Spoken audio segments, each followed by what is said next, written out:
Experience planning a meetup with your friends? After telling the exact location alone of your meetup place, do you think all of you will meet each other? Correct! You should also tell the time. Space without time is just meaningless. Hence, we define the universe as having 4 dimensions, 3 in space and 1 in time. According to Albert Einstein, observers moving at different speeds will disagree about distance and time between 2 events. In 1908, Hermann Minkowski theorized about the geometrical relationship between space and time and coined the term spacetime. He suggested an easier way to visualize these 4 dimensions by eliminating one and assigning time as a vertical axis. Something that's not moving spatially will be shown as a vertical axis. This is called Higgs problem.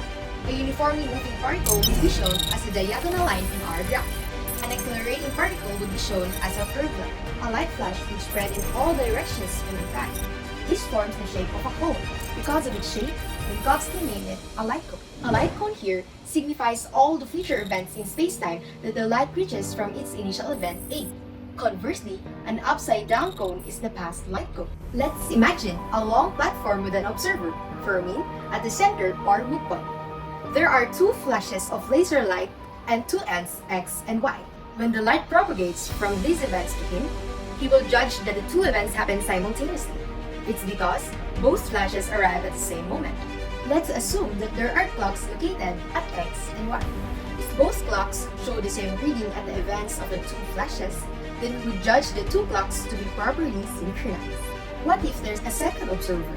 Observer 2, Adelpha, moves relative to the platform. For her, the platform moves rapidly in the direction from Y towards X. It is rushing away from the light coming from Y and rushing toward the light coming from X. Even so, the 2 flashes arrive at the midpoint at the same moment. For Adelpha, the light from Y must cover a greater distance to catch up with the receding midpoint, and the light from X must cover a lesser distance to arrive at the midpoint rushing towards it. So, if the 2 arrive at the same moment, the light from X must have left earlier than the light from Y to give it a greater time to cover the greater distance to get to the midpoint. That is, the flash at X happened earlier than the flash at Y. The 2 events were not simultaneous according to her. What this shows is that simultaneity is relative to the observer. There is no absolute simultaneity in the universe.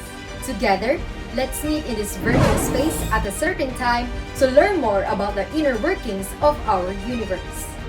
This is Corinne from NAD PH. Goodbye.